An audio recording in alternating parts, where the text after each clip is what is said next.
What is up, you guys? Welcome back to the Heat Report and welcome back to the reaction slash recap of the Miami Heat's loss against the Dallas Mavericks tonight.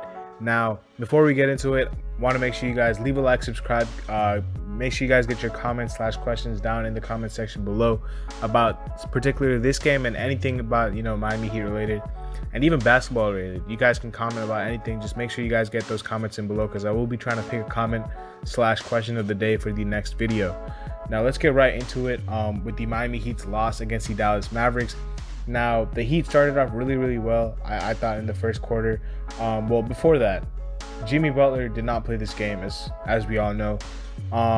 It was not expected for him not to play this game.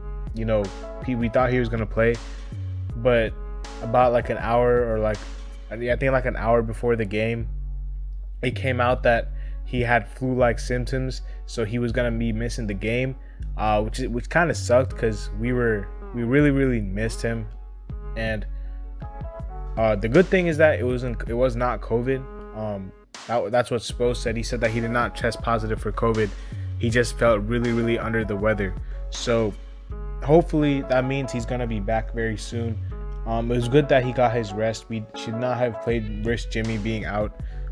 And yeah, I think that with this game in general, in the first quarter we came out pretty well. I thought Trevor started off really well, had 16 points in the first quarter, hit three straight threes, and then hit another one, made a layup. He was doing it all. Trevor Ariza was our guy in the first quarter. And then the second quarter was really when we started to lose our footing. The Dallas Mavericks came roaring back, and then by that time, the second and third quarter, the game was just over. Now, I'm not going to toot my own horn and say I'm a better coach than Erik Spoelstra, which I'm not. But to me, the game plan should have been very clear. Let Luka Doncic beat you. And we did not do that. We double-teamed Luka Doncic at every side we could have.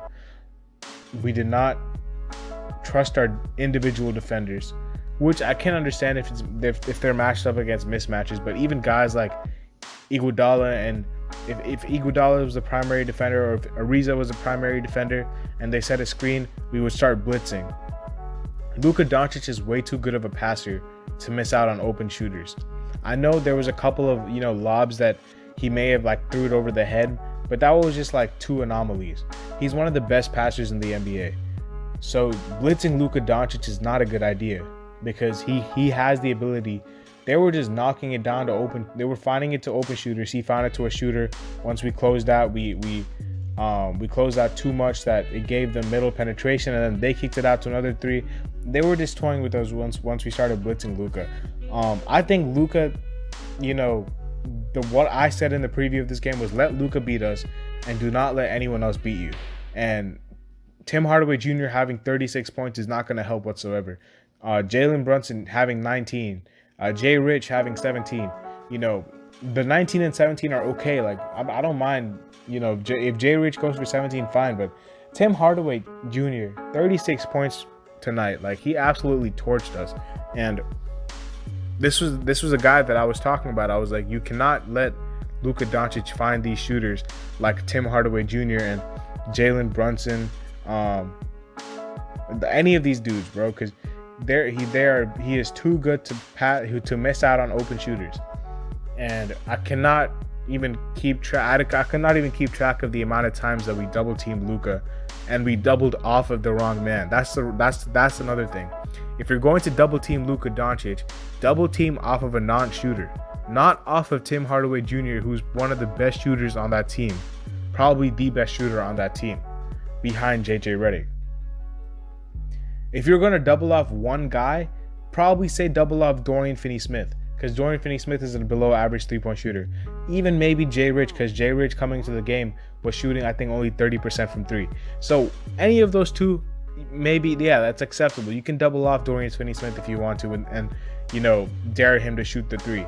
But Tim Hardaway Jr., doubling off of him is a recipe for disaster because he's going to make you pay every single time. Off the bench, Jalen Brunson killed us, which is not really surprising to me. Our bench defense, as far as guards are concerned, I thought Max Strus played really well, a really good defense. And another thing, shout out to Gabe Vincent. I've been really If you guys have been watching my videos, I haven't been too high on Gabe Vincent getting some minutes. I have been struggling to see what he brings on the offensive end of the floor. I saw it tonight. You know, he has when he has that streak ability, when he hits a three, you know, you feel good because you know that the next three he takes is probably going to go in as well. He's kind of like that. He has that on and off, when sometimes he's on and sometimes he's off, like most shooters do. But he brought great energy. He was the guy that really showed up. And granted, he was playing against like some of the reserves because he was getting some garbage minutes. But still, like, to be the second leading scorer off the bench in 12 minutes says something, says a lot. It probably says more about our bench than anything. He outscored Bam. Think about that. Gabe Vincent in 12 minutes outscored Bam Adebayo, who was supposed to be our guy this night. And this is another thing about Bam. I haven't even seen the press conference or the post-game interviews or whatever with Bam. I know he's going to say, man, I have to be more aggressive. We've heard this so many times, bro. And don't get me wrong, Bam is a max player because he does everything that we need to as far as, you know, defend, rebound, pass. He's very impactful to our team, the advanced stats, everything. But when Jimmy Butler is out, you have to take over, and he did not do that. Willie Cauley-Stein was guarding him. Willie Cauley-Stein is not, you know, Rudy Gobert down there. You can. He's not, you know, some guy that you should be afraid of to go at. Nor is Dwight Powell. Like, disappointing from Bam again. I mean, you can look at the box score and say, oh man, he almost had a triple-double, 11 assists, 11 with 9 rebounds. But 11 points when you're supposed to be our best player that night is kind of unacceptable to me.